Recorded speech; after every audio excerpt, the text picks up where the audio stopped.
everybody, and welcome back to Rand. Today I'm going to be making an idle air control valve restrictor plate to help bring down those floating RPMs. The little clip that I just showed before this was exactly what I was talking about, those floating RPMs. If you pan back a few seconds, you'll see when I give it a rev, it kind of hangs around 2,000 RPMs or so. I don't like that. I like it to just come right back down and settle into its idle. So I'm going to show you. Obviously, I'm making my own. All I have here is a piece of aluminum. The last one that I made out of a beer can, just to see if it would even work before I spent any time or money on it. And they work. So if you get the gasket, see it's Felt Pro 71216 for idle air control valve gasket. Put that on there. There's your template. Get a drill. I'm going to cut it out with the shears here. I've got my drill bits ready. This size, the smaller size, is going to be for 3 holes. The larger size is going to be for the 4th hole. And all right, everybody, let me get to it. And in just a moment here, you're going to be able to see the results. Hang tight. All right, everybody. One word of caution: if you do decide to fabricate your own restrictor plate. See, I use a pair of vice grips to hold my piece of metal while I drill it. I also have a heavy-duty set of gloves. I'm drilling on a block of wood. I'm not just drilling on my concrete floor. But if tools is out of your realm, just ask a pro to do it. Okay, everybody, I have my restrictor plate made.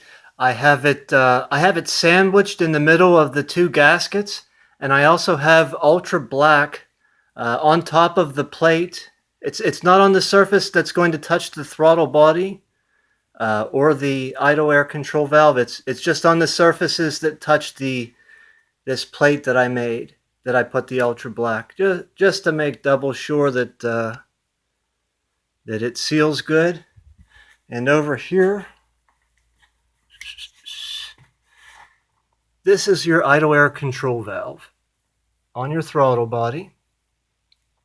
It's not a whole lot to it. Let's see here.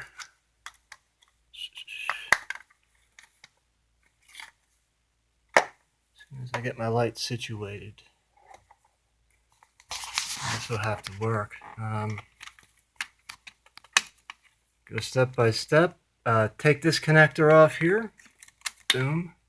Take this pipe off here.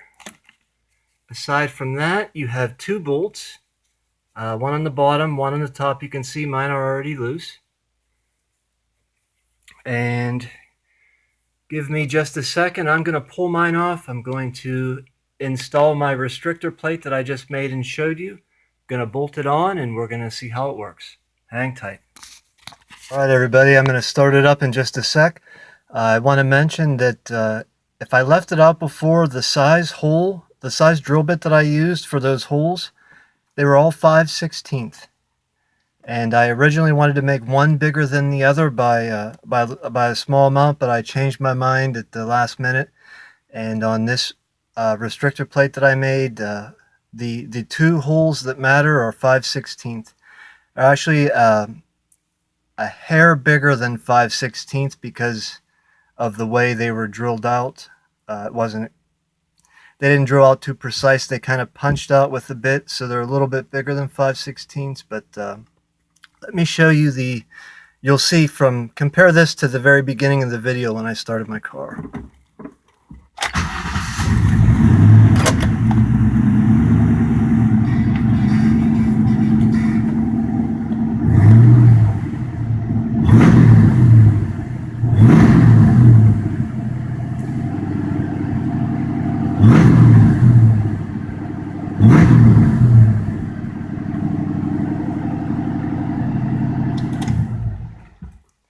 Did you notice how fast the RPMs dropped?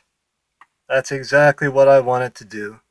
And you can engineer your own with different size holes to have your engine respond perhaps a little bit different, but that's my idle air restrictor plate, folks. Not a big deal to make, and it makes your ride a little more tuned in. Thanks for watching. Please subscribe.